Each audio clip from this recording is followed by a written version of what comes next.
Hey, it's Chef Evelyn, and I'm back with another video. And so today I want to talk to you about what to do when you have a million and one ideas for your food business, right? Because a lot of times when my clients come to me, they're like, Evelyn, I want to do all the things. I saw somebody doing dinner parties. I saw somebody doing cooking classes. I saw somebody doing personal chefing, meal prep. They're doing desserts. They're doing spices. They're hosting events. They're doing all of the things, right? And it can feel a little overwhelming because you can fall into what I call analysis paralysis, which is where you have so many ideas so you do nothing. Or, I have been guilty of this in the past where then you start all of them, but you only make progress on a little bit. And so you have all these little mini bushes, right? Because you haven't made a whole lot of progress because you're trying to do so many things at one time. And then you've probably heard people tell you, well, just pick one idea and then you try, and then you can add the rest on later. And you've tried that and that really hasn't worked for you, right? And so you're just like, I have so many ideas, what do? I don't know where to start, right? So maybe if you're not already in business and you're there, definitely make sure you watch this video. But particularly those of you who are already in business and you're like already in motion and you're trying to add another income stream to your business, but you have all these ideas and you're like, I'm so overwhelmed. Okay. Then this series, or this portion of the series, is for you. So what I want to say is, the first thing you want to do is you want to do a brain dump. A lot of times we have a lot of ideas and they're circulating in our head, right? And so they're waking us up in the middle of the night because we're so excited, or every time we see something, we're just like, oh, I want to do that too, or oh, that looks cool, right? So the first thing I really encourage you to do is to get a notebook or get like a project management software, which is what I like to use. I'm a little bit of both. I'll first dump into a notebook, but then I'll also then move it into a project management system, and just get all your ideas out of your head, right? And the reason why this is so important is because it just frees up that brain space, and it just kind of eliminates stress, because sometimes we're like, I don't want to forget this thing. I don't want to lose this idea. So I want you to dump all of your ideas somewhere in a notebook or on your computer, right? Somewhere where you can come back and you can access it. So that's the first thing I want you to do. The second thing is, don't judge your ideas. So a lot of times when we have all these ideas, we're like, oh, that'll never work, or oh, nobody will buy that, or oh, that's going to be too much work, or we have all these ideas. And the reality is you don't know. You don't know because you haven't done it yet. So you have no idea. So you can't really make a fair judgment on it. So here's the thing. There have been so many things in history that have been created that people probably thought were crazy ideas that we now consider everyday conveniences, right? If you would have told somebody 40 years ago that they would be able to hold a phone in their hand and talk to people from across the world and take pictures and videos, they probably would have looked at you like you had three heads or something, right? So when it comes to your ideas, the second thing is, you don't want to judge them. You just want to get them captured, okay? The third thing is, you really want to look at what is your motivation behind the idea, okay?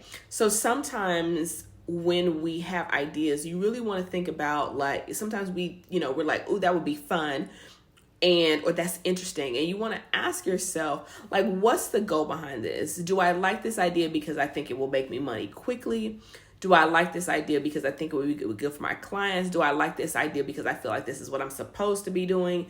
Do I like this idea because this is what I've always wanted to do? Do I like this idea because it's the best fit for me? Do I like this idea just because it might make more money, right? Like, you really want to think about, again, what are the reasons behind all the ideas that you have, okay?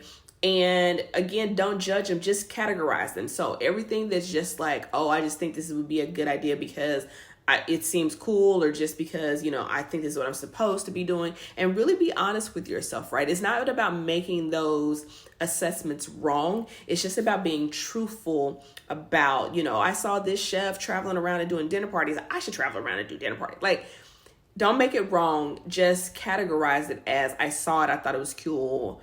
right? Or maybe it could even fall into a category of this is inspiration. I don't even know if I would like this, but I saw this and I found it interesting. Okay. So first things first is you want to write it down somewhere in a notebook or project management tool. And if you're going to do a notebook, I would say get a dedicated notebook for this. The second thing is not to judge them. The third thing is you want to categorize them. Okay. Now, the fourth thing, and this is probably one of the most important steps, is you want to ask yourself, could I commit to this idea for 5 to 10 years minimum? Let me tell you, I've had a lot of ideas that I'm like, oh, that would be awesome. And it's like, but would I be willing to commit to this for 5 to 10 years?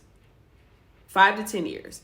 I'm not saying you have to stick to it for 5 to 10 years, but when you really think about building something, creating something, growing something, scaling something, investing your time, your energy, your resources into something, right? Then a lot of things that look really, really cool. It's like, even on my bad days, would I be willing to commit to this when I'm not in the mood?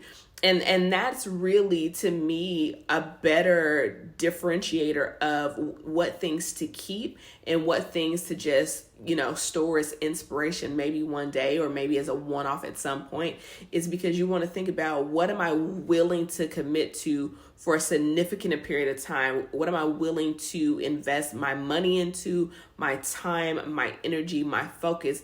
Because to do something well requires a significant amount of focus.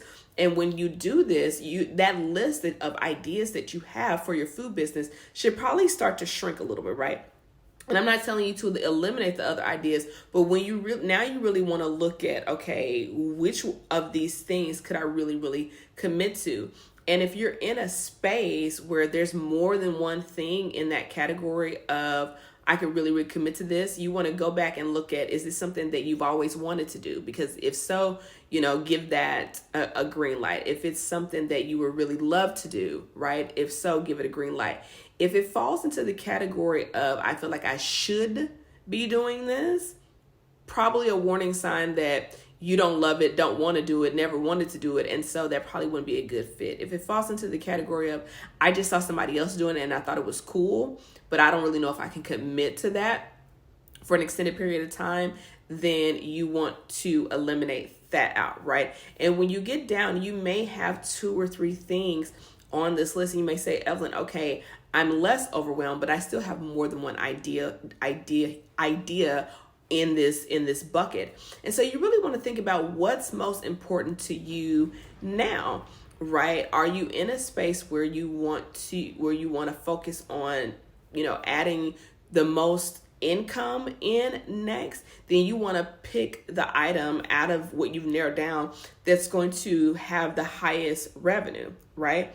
If you're in a space where you need margin in your schedule, then you want to pick the item that will give you margin in your schedule, right? If you're in a place where you're looking to transition from one business model to another, right, and there's something in this category, you want to think about what's going to replace and or exceed what you're currently bringing in, right? So, or it could be a myriad of things, right? And so you want to think about which is more important to you in this season of life, and you want to pick out which one of those things is for you and start there, okay? And here's the thing, starting there doesn't mean you have to start tomorrow, but now, right, you have a process for when you see other ideas come into your peripheral view, right? When it comes into your sphere, you have a place where you can go and you can categorize these ideas. It gets them out of your head. It gives you a system of ranking all those ideas so that you can be like, okay.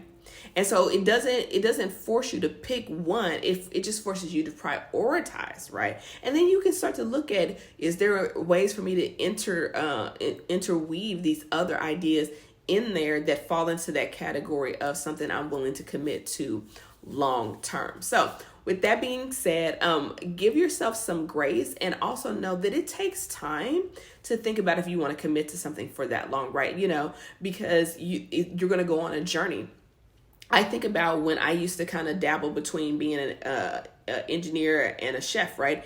And that employee and entrepreneur. And I remember after years saying to myself, I was like, you have got to make a decision about which one you want to commit to. And so it really wasn't about, like just pick one thing and go with it. It really came down to, what is the thing that I'm going to be able to commit to long term? Okay. What can I commit to long term? But I had to go through that process of, I don't want to disregard the ideas. I still have my notebooks and ideas. And sometimes things come to resurface, have come to resurface years later that I'm like, oh, absolutely. I can now commit to that. Whereas 5 or 6 years ago, there's no way I could have committed to that. So, and that way you always have them there. So let me know what questions you have about when you have a lot of ideas for multiple streams of income for your food business.